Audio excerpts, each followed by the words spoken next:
meine Arbeit für richtig hältst, ob du glaubst, dass ich fleißig gewesen bin, dass ich... Hitler's death was a defining moment in the 20th century and an event that generated an array of emotions and reactions across the world.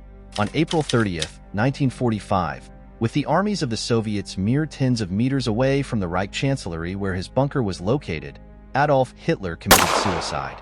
For 6 long years, his actions plunged the world into its darkest hour, in a conflict that would see the death of almost 80 million people. For the Nazis, he was a beloved leader of almost mythical stature, a divine instrument sent to guide Germany into a new age. For his enemies, he was a caricature of evil and a hated villain.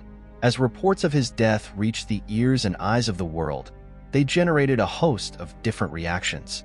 Little more than a week later, Germany surrendered. I wish that Franklin D. Roosevelt had lived to see this day.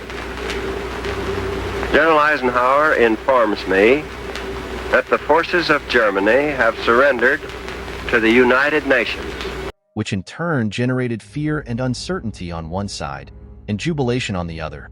As Germany's principal ally in the East, there was a mutual interest and an overlap in social ideologies between Germany and Japan.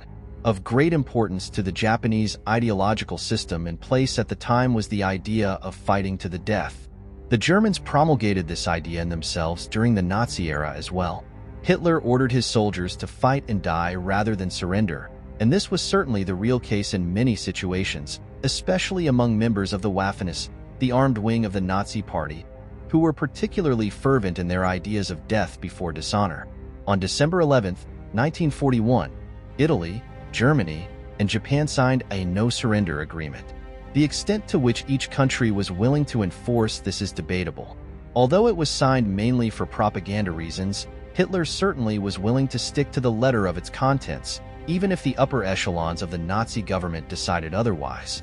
For the Japanese, the strong cultural belief in dying rather than surrendering was extremely prevalent in the Japanese government. The Japanese, naturally, were disappointed to hear of Hitler's death. They were more concerned, however, over how Germany would react. After the collapse of the fascist regime in Italy, Italian fascists formed a rump state and continued to fight on, and the Japanese hoped that Germany would do the same. So when Germany surrendered on May 8th, the Japanese were greatly angered. They issued a formal protest to the German embassy in Tokyo and put its ambassadors under house arrest, which lasted until September when U.S. troops arrived and Japan had surrendered. The Soviet people suffered more losses than any other country during the Second World War. Around 27 million Soviet citizens died. A quarter of the entire Soviet population was either killed or wounded during the conflict. So when news of Adolf Hitler's death reached the Soviet people, they were expectedly jubilant. No country had more reason to celebrate. On April 30th, mere hours after Hitler shot himself, Chief of the German Army General Staff, Hans Krebs, informed the Soviet General Vasily Zhukov of the Führer's demise. Zhukov then informed Russian Field Marshal Georgy Zhukov, who telephoned the dacha where Joseph Stalin was staying. Historian Antony Beevor relates in his best-selling book Berlin the conversation that happened between Zhukov and Stalin that night. Stalin was asleep at the time, and Zhukov insisted that he be woken, as the news was of utmost importance. The Russian leader's reaction was calm and surprisingly emotionless. "Pity we couldn't take him alive. Where's Hitler's corpse?" Stalin asked. Zhukov replied that Krebs had informed him the body had been burned. Stalin then ordered, "Tell Sokolovsky no negotiations except for unconditional capitulation with either Krebs or any others of Hitler's lot. And don't ring me until the morning if there is nothing urgent. I want to have some rest before the parade." The parade he was talking about was the Workers' Day Parade. For the time being, the news would be kept a secret, at least until further evidence could be provided. Stalin was skeptical of reports of Hitler's death. On May 2nd, the Soviets captured the Reich Chancellery, and along with it, what remained of Hitler's burnt corpse. As a result, the Soviets could control the narrative on how Hitler died, and for decades, the Soviet people were led to believe that Hitler had committed suicide by poison, seen as a more cowardly way of dying than by shooting oneself. The Soviet people, as expected, were jubilant to hear of Hitler's death. He was, after all, the engineer of the deaths of 27 million Soviet people. a statistic which can be considered the biggest genocide in history. News of Hitler's death started spreading very shortly after he had taken his life. Words spread like wildfire through the bunker and up into the streets and shelters where German soldiers and civilians took refuge from the Soviet onslaught. Random gunshots echoed in intermittent intervals as people, especially officers with a bleak future in the hands of the Soviets, took their lives. Many of them did so immediately upon hearing the news. For those in denial, believing that somehow a miraculous event would lead Germany to final victory, the news came as a shock. To others who could plainly see the writing on the wall, the news was met with a mixture of relief, fear, hopelessness, and defeat.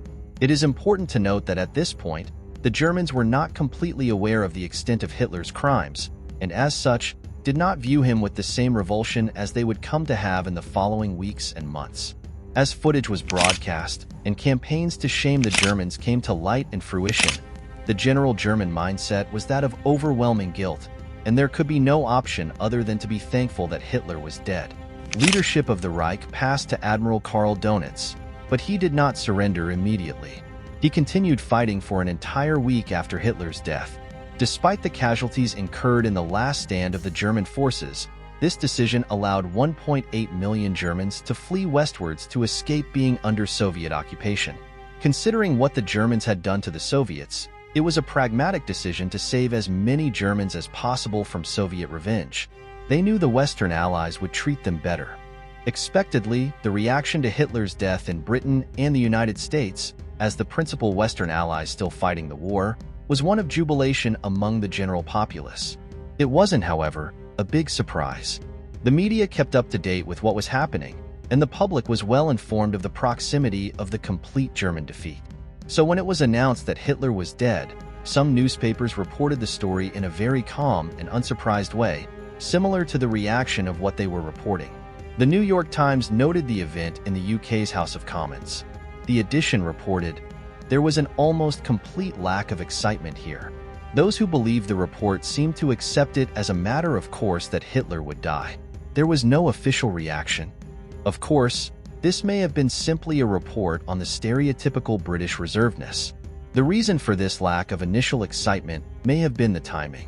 The reports of Hitler's death reached the newspapers in the early hours of the morning, as the papers were going to print. By the time the papers were going to print in the United States, however, the media felt more confident in making much bolder statements and headlines in their reports. Wariness over the veracity of the news turned to jubilation as the reports were verified. The real party, however, wasn't because of Hitler's death.